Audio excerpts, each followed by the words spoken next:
பேர் எம்.ஆர். ரமணன். பூந்தமல்லி ஒன்றியத்துக்கு உட்பட்ட திருமணம் கிராமத்தில் இருக்கிறேன். இந்து முன்னணியுடைய இயக்கத்தில் இருக்கிறேன்.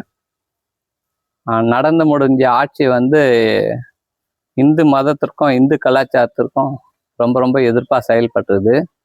பல நூறு கோயில்களை இடிக்கப்பட்டது. இந்து மதத்தை நசுக்கிற தோரணையிலே இருக்காங்க. பல இடங்களில் சர்ச்சு மசூதியெல்லாம் கூட இருக்குது. கோர்ட் ஆர்டர் இருந்தும் அதை அவங்க அகற்ற மாட்டேன்றாங்க. இந்து கோயில்களை இடிக்கிறாங்க, இந்துக்களை நசுக்கிறாங்க. இந்துக்களுக்கு யார் ஆதரவாக இருக்காங்களோ அவங்களுக்கு தான் எங்களுடைய வாக்கை தெரிவிப்போம். முந்தின ஆட்சிக்கு எதிர்ப்பாக நாங்கள் அந்த ஆட்சியை நிராகரிக்கிறதுக்காக துண்டு பிரச்சாரத்தை தமிழ்நாடு முழுக்க வெளியிடுவோம். கடந்த ஆட்சி எங்களுக்கு தேவையில்லை. இதுக்கப்புறம் இந்துக்களுக்கு யார் ஆதரவாக வராங்களோ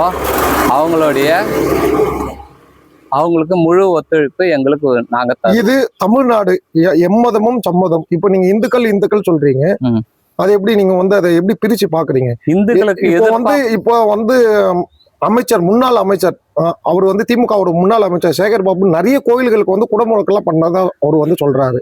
ஸ்டேட்மெண்ட்டுமே இருக்கு. நீங்க எப்படி பாக்குறீங்க? இந்து கோயிலுக்கு எதிர்ப்பா நிறைய நடந்தது. நான் அதை தான் சொல்ல வரேன். இதுவரையும் எந்த ஆட்சியிலும் இப்படி இல்லை.